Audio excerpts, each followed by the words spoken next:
The Israeli-Palestinian conflict dominates American news coverage of international issues. Given that news coverage is Americans' main source of information on the conflict, it becomes important to examine the stories the news media are telling us and to ask the question, does the news coverage reflect the reality on the ground? Gun battles rage tonight in some of the heaviest a battle for survival for Palestinian leader Yasser Arafat. One of the things you have to keep in mind when you're looking at how media report on something like the Israeli-Palestinian conflict is not only understanding what's there in the story, but more importantly, what's not there, what's being left out. In that sense, absence is as vital as presence in terms of how people make sense of the story. Context is everything. The context that's often missing from the current reporting is that the Palestinian uprising is a revolt against a 34-year-long occupation. And if there's no occupation in the story, then the story doesn't really make sense, and the occupation is frequently missing.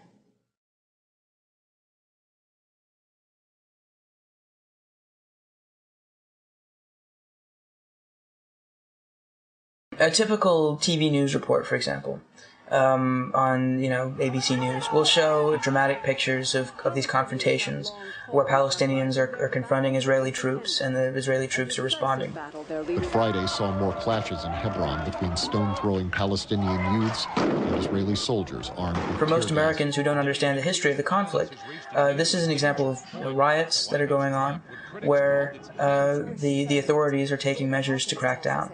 What's not mentioned is the fact that these confrontations are taking place on occupied territory, that the Israeli troops who are there are defending an occupation that doesn't have any international legitimacy, that's illegal.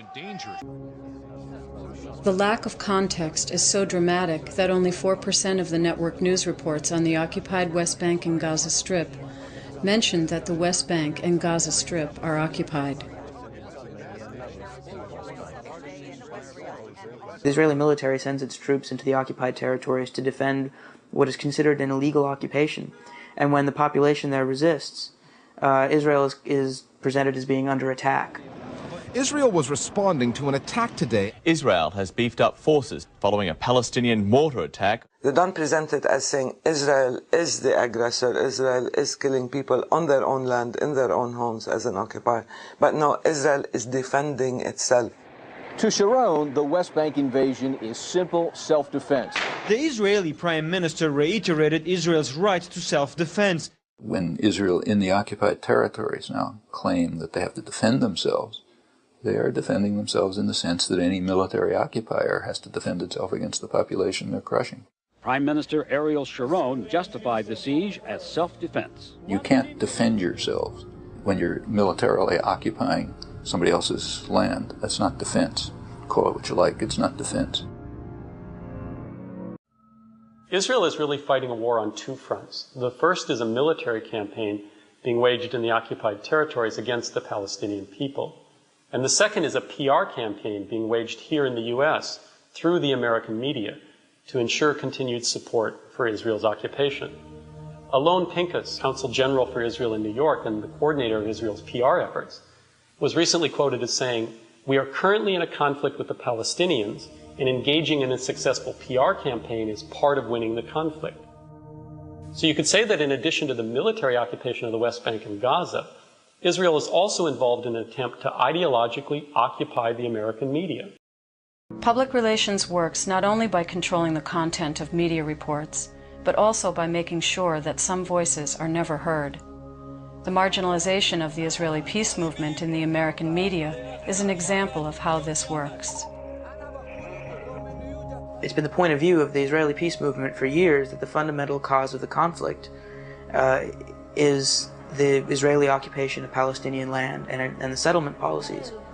But that view is considered in the United States something that's extremely marginal, and that you rarely see that view put forward in the American media. We, in the Women's Peace Camp in Israel, organized a mass vigil of women in black and a mass march through the streets of Jerusalem.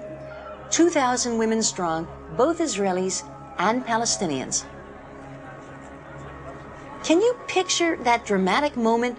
2,000 women dressed in black marching down the streets of Jerusalem to the walls of the old city, where we hung banners from the walls of the old city saying peace in 3 languages, Hebrew, Arabic, and English. And guess what? It didn't get into the media. That's not the kind of image that the media wants to create, because then all these images of Jews and Arabs working together, of Palestinians wanting peace, would create a kind of dissonance. It would contradict the message that the media has been giving us for years and years. Then how do you explain it? You can't explain it.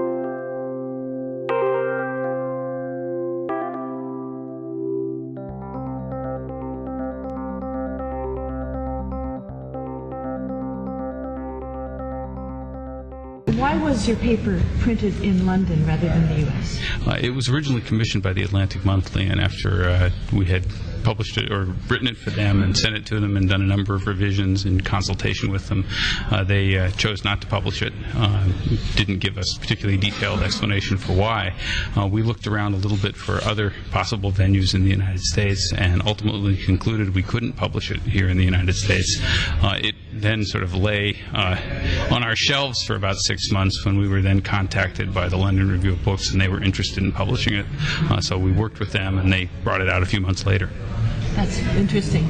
I've noticed a number of opinion pieces on it. This has been a pretty common tactic, trying to smear us by linking us with people whose views we find abhorrent. My general view is that when people don't have good counter-arguments to make, then they tend to go for the mud instead and try and smear you. It's unfortunate, but that's all too common when this subject gets raised.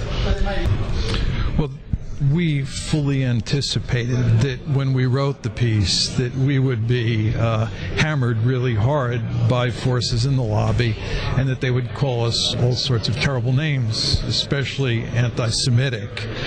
We didn't know that we would be identified with David Duke, who is clearly a racist and who we don't associate with in any way, but that happened. And again, we expected that sort of thing.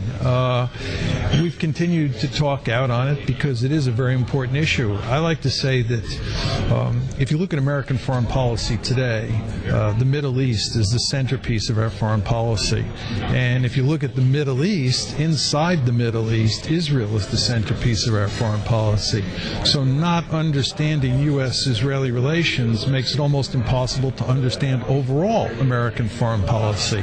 So I think we're dealing with a very important issue, and of course we're dealing with a very important issue that most people are unwilling to talk about in a candid fashion.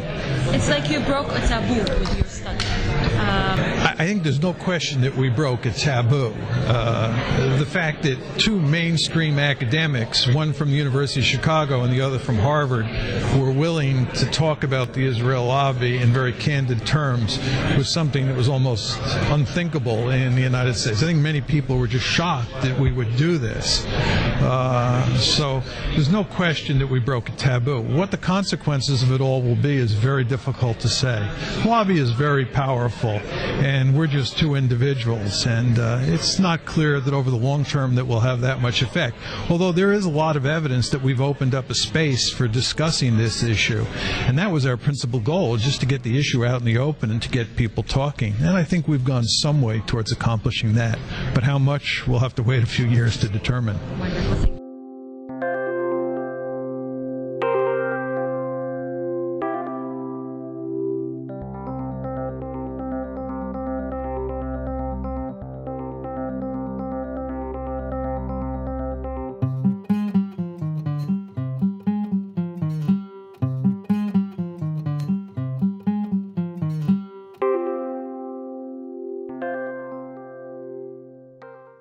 Getting a peace deal in the Middle East is such a priority to President Obama that his first foreign calls on his first day in office were to Arab and Israeli leaders. And on day 2, the president made former Senator George Mitchell his special envoy for Middle East peace.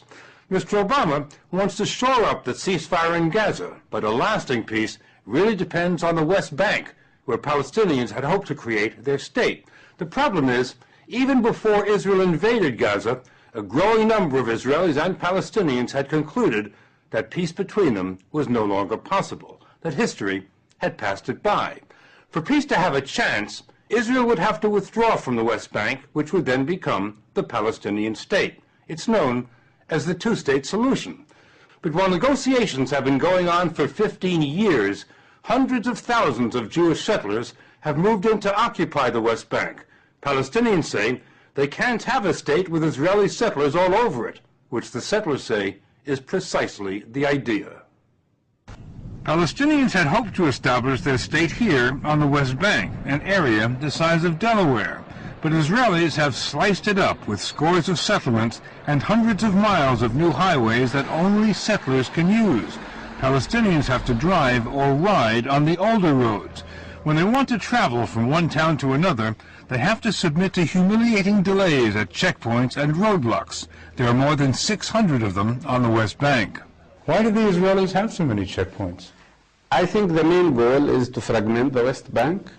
Maybe a little bit of them can be justified because they say it's for security, but I think the vast majority of them are basically to block the movement of people from one place to another. Here's how they block Dr. Barghouti.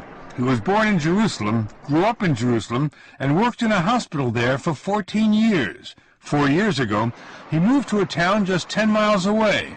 But now, because he no longer lives in Jerusalem, he can't get back in, ever. Now, 1 minute. You cannot go to Jerusalem? At all. Can't you get a permit to go? I asked for a permit to go to Jerusalem during the last 2 years, about 16 times. And 16 times they were rejected. Like most Palestinians, I don't have a permit to go to the city I was born in, to the city I used to work in, to the city where my sister lives. Here's what he's up against. Scores of Israeli settlements dominating the lowlands like crusader fortresses. Many are little cities, and none of them existed 40 years ago. The Israelis always take the high ground, sometimes the hills, sometimes the homes, and sometimes Arabs are occupied inside their own homes. This house, for example, the highest house on the highest hill overlooking the town of Nablus. We learned that Israeli soldiers often corral the 4 families who live here and take over the house to monitor movement down below. Settlers get a lot more water than Palestinians, which is why settlements are green and Arab areas are not. Moderate Israelis who deplore the occupation used to believe passionately in a two-state solution. No longer. Meron Ben-Venisti used to be deputy mayor of Jerusalem. Israeli leaders and Palestinian leaders are negotiating a two-state solution. What do you think the prospects are? Prospects are nil. The geopolitical condition that we created in 67 is irreversible. Cannot be changed. You cannot unscramble that egg. Does this mean that the settlers have won? Yes. And the settlers will remain forever and ever? I don't know forever and ever, but they will remain and will flourish. The settlers, the attitude that I present here, this is the heart, this is the pulse, this is the past, present, and future of the Jewish nation. So you're saying, basically, that you and your fellow settlers are immovable? I say that we and the settlers here are immovable. We will stay here forever. The army is evicting Arabs from their homes in East Jerusalem, which Palestinians hoped to make their capital. Outraged, Arabs tried to save their homes, but the Israelis had the guns. Israel demolished more than 100 Arab homes in the past year, ruling they'd been illegally built. Arabs say this is just another tactic to drive them out.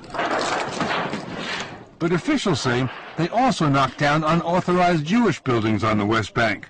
They're put up by youngsters, the next generation's campaign to populate the land. Daniela Weiss told us they will not be stopped. The army tore this down this morning. Yes. And now you're rebuilding it. Yes, and we will have the upper hand. But the army will tear it down again. So we will rebuild it. The experience shows that the world belongs to those who are stubborn, and we are very stubborn. Demographers predict that within 10 years, Arabs will outnumber Jews in Israel, the West Bank, and Gaza. Without a separate Palestinian state, the Israelis would have 3 options, none of them good. They could try ethnic cleansing, drive the Palestinians out of the West Bank. They could give the Palestinians the vote. That would be the democratic option, but it would mean the end of the Jewish state.